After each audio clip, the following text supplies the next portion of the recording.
Sveiki! Šobrīd mēs filmējam epizodu podkastam Veselības dinamika sarunas ar ārstiem. Un šobrīd mūsu studijā ir Katrīna Lange, vecmāte, un es Vija Plūme, ginekologs, dzemdību speciālists. Un Katrīna strādā par vecmāti Plūmes praksē. Varbūt tu vari pastāstīt pāris vārdos par sevi kaut ko? Kā tu jūties šajā lomā? Šajā lomā es jūtos ļoti labi, jūtos brīva, jūtos savā vietā, tā it kā tā loma būtu paredzēta man. Brīnišķīgi. Mēs varam parunāt par vecmātes specialitāti vēsturiskā izpratnē. Un šī situācijā man gribās arī pastāstīt par savu vēsturi.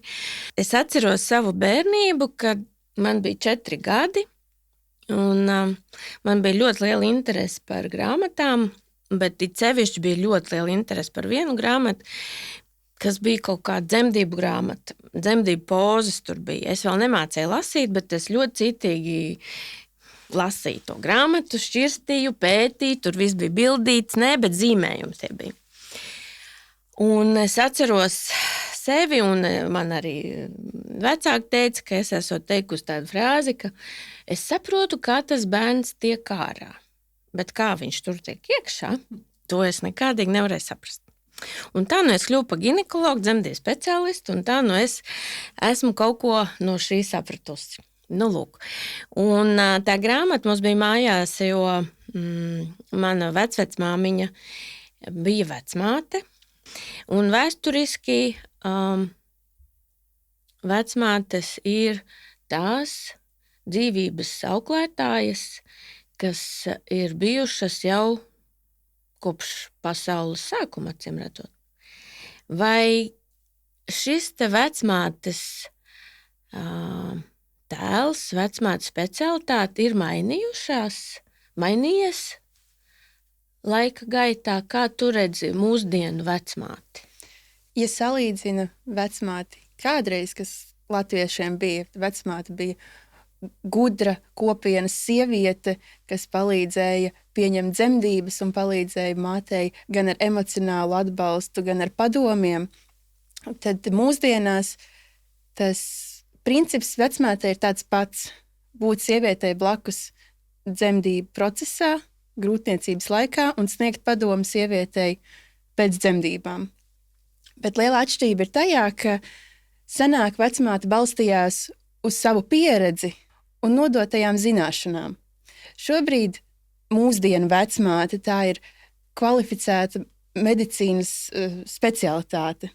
Vecmāte ir ar augstāko izglītību, mēs studējam 4 gadus un arī nodarbojamies ar tālāk izglītību.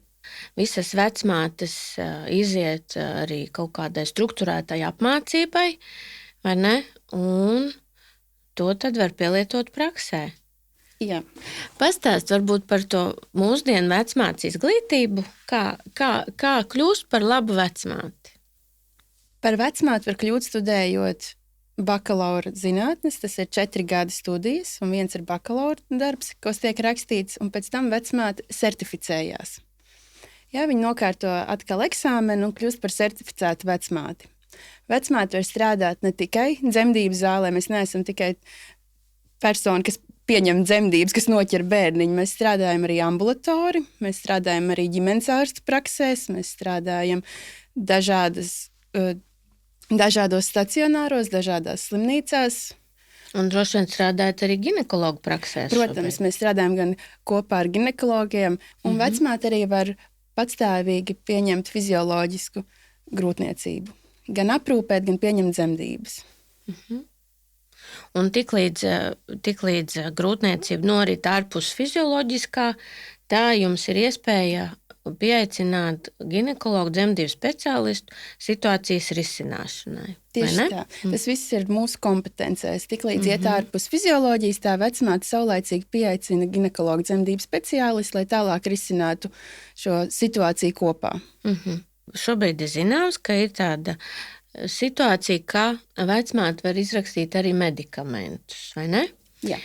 Un kā tev šķiet, vai šis tavu darbu atslogo uzlabo vai netik ļoti?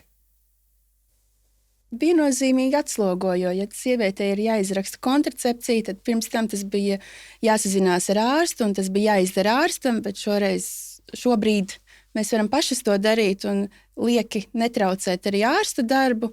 Vienkārši konsultācijas laikā izrunāties ar sievieti un izvēlēties kopīgi labāko šo kontracepcijas metodi. Pieņemsim, ka tās ir hormonālās tabletes, un tajā vizītes laikā es arī kā ārstniecības persona varu šai sievietei izrakstīt šīs zāles, un viņi iet tālāk uz aptieku, un tas viss notiek uzreiz.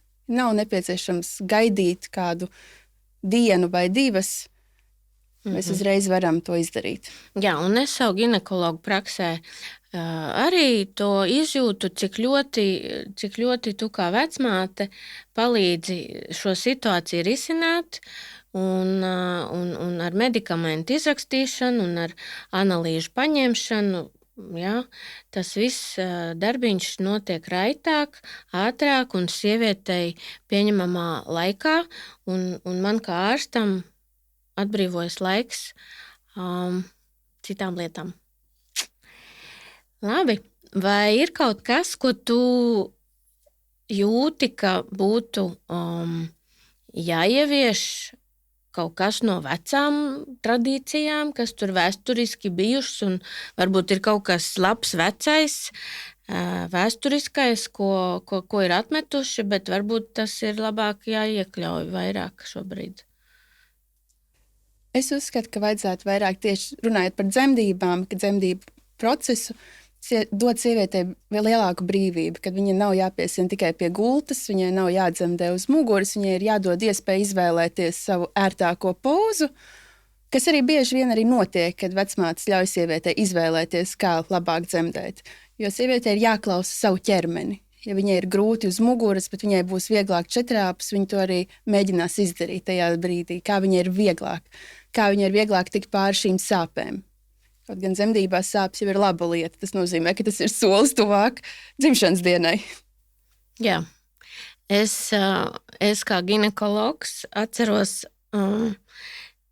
viens no labākajām dzemdībām parasti bija uz dzemdību krēsliņa, kad sieviete kā ierastajā pozā uz poda arī var skaisti izelpot bērniņu. Vienīgi, vecmātei tad ir uz celīšiem jāsaķer bērniņš, ja, kā viņš nāk. Tāds jau ir mūsu darbs. Tas nav vienkārši stāvēt un skatīties. Tas ir sniegt sievietei padomu, parādīt pozas. Viņai nepatīk šādi, tad piedāvāt alternatīvu. Mēģinam tā, pamēģināsim tagad četrāpus, tagad uz labajiem sāniem, uz kreisajiem. Tad, kad vecmāte ir tā persona, kas sniedz to padomu, kā tikt pāri šīm sāpēm, dabīgā ceļā. Protams, ja sieviete vēlas tur atsāpināšanu, mēs nebūsim persona, kas pateiks, nē, nevajag. Mēs viņu atbalstīsim jebkurā lēmumā, ko viņa izvēlās. Fizioloģiski dzemdību gadījumā tās dzemdību kontrakcijas, dzemdību sāpes nāk ar pārtraukumiņiem, vai ne? Kur laikā tad sieviete var attelpoties un padzerties un pakustēties, un tas kaut kā notiek tā izturamāk, vai ne? Jā, fizioloģija ir tiešām vieglāka. Bet, mūsdienās viņa ir arvien retāk un retāk. Vairāk parādās šīs ierosinātās dzemdības, kas teorētiski ir sāpīgākas, bet tāpēc mēs esam, lai palīdzētu sievietei ar dažādām metodēm tikt pāri šīm sāpēm, viņas izciest, jo katra nākamā sāpe ir solis tuvāk dzemdībām. Kas ir tas, ko tu vēlētos, lai sievietes un vīrieši, kas domā par bērniņu, ko lai viņi zina, ko lai viņi ņem vērā, ko viņi var sagaidīt no vecmātes mūsdienās? Ambulatorajā periodā it sevišķi. Ambulatorais ir pirms slimnīcas. Tad, kad mēs ejam runāties, kamēr nav jābrauc uz slimnīcu. Būtu svarīgi, un tas ne tikai būtu, bet tas ir svarīgi, lai sieviete uzticās gan vecmātei, gan ginekologam. Jo, ja nerodās šī uzticība, ir ļoti grūti izveidot kontaktu un paliek neizrunāti jautājumi vai sieviete, pieņemsim, tur kādu noslēpumu, kas šajā dzemdību procesā ir diezgan svarīgs par savu veselības stāvokli. Ir ļoti svarīga uzticība starp medicīnas personālu un pacientu. Jo tiklīdz šī uzticība nav izveidojies šis kontakts, tā dzemdību un grūtniecības process ir daudz sarežģītāks, grūtāks un smagāks. Ja sieviete spēj uzticēties, viņa emocionāli arī atslābst, viņa atslābina savu ķermeni, jo viņa uzticās personai medicīnas.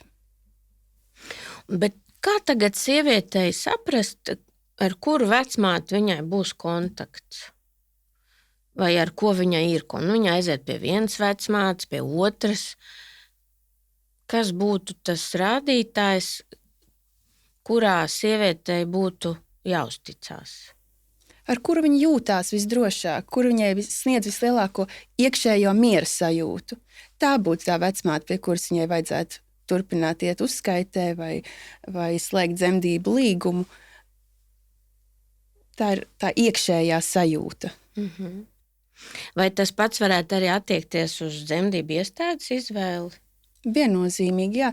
Cik es zinu, ļoti daudz dzemdību iestādes piedāvā arī ekskursijas, ka var aizbraukt, apskatīties, un to var just, vai, nē, man šeit nepatīk, sienu krāsa nav pareizā, brauksim uz nākamo.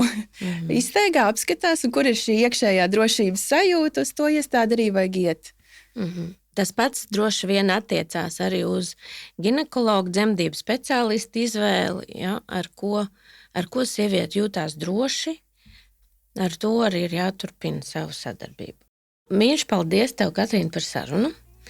Bija interesanti ieskatīties vēsturē un mūsdienu vecmātes darbiņā.